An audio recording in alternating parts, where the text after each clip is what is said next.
استقبال کے لیے کھڑا کرو. ان کے شاگردوں نے کھڑا کیا. جب امام باقر آئے تو حضرت جابر نکلے استقبال کے لیے اور ان کے سینے کے بٹن کھولے. جو ان کے لباس میں بٹن تھے, سینے کے بٹن کھولے, اور بٹن کھولنے کے بعد یوں سینے پہ ملا اور ملنے کے بعد سون کر مسکرائے. سینے پہ ملا اور مل کے مسکرائے, اور اس کے بعد ان کے کان میں کچھ کہا اور وہ بھی مسکرائے. پھر امام باقر چلے گئے, یہ اپنے گھر میں آ گئے. شاگردوں نے پوچھا سرکار آپ نے ان کے سینے پہ مل کے سنا تو کیوں مسکرایا؟ تو امام جابر کہتے ہیں واللہ جو اپنے نبی کے بدن میں خوشبو سونگتا تھا وہی میں نے حضرت باقر کے بدن میں سبحان اللہ. شوارسی کہتے ہیں شگفتہ گلشن زہرا کا ہر گلے تر ہے, شگفتہ گلشن زہرا کا ہر گلے تر ہے. کسی میں رنگ علی ہے, کسی میں بوئے رسول, کسی میں رنگ علی ہے, کسی میں بوئے رسول. اور اس کے بعد حضرت امام باقر سے پوچھا گیا انہوں نے آپ کے کان میں کیا کہا جو آپ مسکرا دیے؟ تو امام محمد باقر کہتے ہیں انہوں نے کہا شہزادے آپ کے نانا نے مجھے پہلے ہی بتا دیا تھا کہ آپ میرے گھر آؤ گے تو میں آپ کے نانا کا سلام آپ کو پہنچا دوں. تو آپ کے نانا نے آپ کو سلام کہا ہے تو میں نانا کا سلام سن کر مسکرا دیا. اور پھر حضرت جابر نے کہا لوگوں اب تک زندگی کی گارنٹی تھی کیونکہ میں نبی کا سلام لے کے زندہ تھا, اب میرے کفن کی تیاری کر لو, اب میری زندگی کی کوئی گارنٹی نہیں ہے. دیکھو یہ محبت کی اہل البیت سے, یہ محبت کی صحابہ نے اہل البیت سے. لیکن ایک بات آپ کو بتاؤں, اب اپنی گفتگو کو دوسرے رخ پر لے جاتے ہوئے اللہ اکبر, راجستھان والوں, دور سے یعقوب شاہ رحمت اللہ علیہ میں آنے والوں, ہم بھی تو اہل البیت سے محبت کرتے ہیں, ہم بھی تو نبی پاک سے محبت کرتے ہیں, لیکن ہماری محبت کا حد کہاں تک ہے؟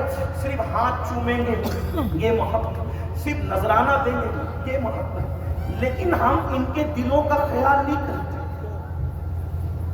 یہ کیسے ہو سکتا ہے کہ آپ کسی سے محبت کریں اور اس کے دل کا خیال نہ کریں؟ آج کل کے سادات تو نسلی سید ہے نا, جو اصل سید تھے, یہ سارے سیدوں کی جو اصل تھے وہ حسنین کریمین سیدہ فاطمہ مولا علی. اب آپ سے پوچھتا ہوں اگر ان سے محبت ہے تو آپ مجھے بتائیے کہ کربلا کی سرزمین پر جو امام حسین نے قربانی دی کس لیے دی؟ کیا وہ حکومت چاہتے تھے؟ بتائیں, کیا وہ حکومت چاہتے؟ میرے بھائی جس کے بال بچے کائنات پہ حکومت کرتے ہوں انہیں حکومت کی ضرورت کیا ہے؟ بلکہ بال بچے تو ان کے بہت بڑی چیز ہے, ان کے بچوں کے بچوں کے بچوں میں سرکار غوث پاک آتے ہیں. جو ان کا غلام ہو جاتا ہے ان کے بارے میں میرے امام کہتے ہیں راج کس شہر میں کرتے نہیں تیرے خدام, باج کس نہر سے لیتا نہیں دریا. جو ان کے غلام ہو جاتے وہ حکومت کرتے ہیں. کیا لوگوں نے نہیں دیکھا ابراہیم ابن ادھم کو؟ ابراہیم ابن ادھم کوئی آل رسول تو نہیں, سادات تو نہیں, حسنین کریمین کے برابر تو نہیں.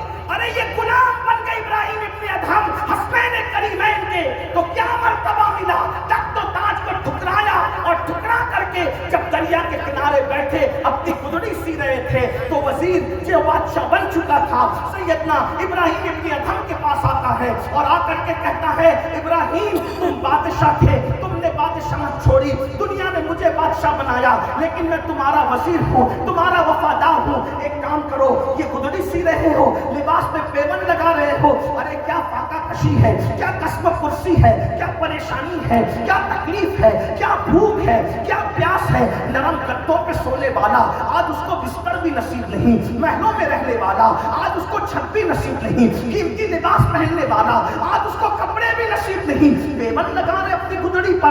اللہ اکبر. چلیے چلیے, میں بے وفا نہیں کہ آپ کو بھول جاؤں, آپ کے احسانات یاد ہیں. چلے تخت انتظار کر رہا ہے, تاج انتظار کر رہا ہے, حکومت انتظار کر رہی ہے, سرمت اور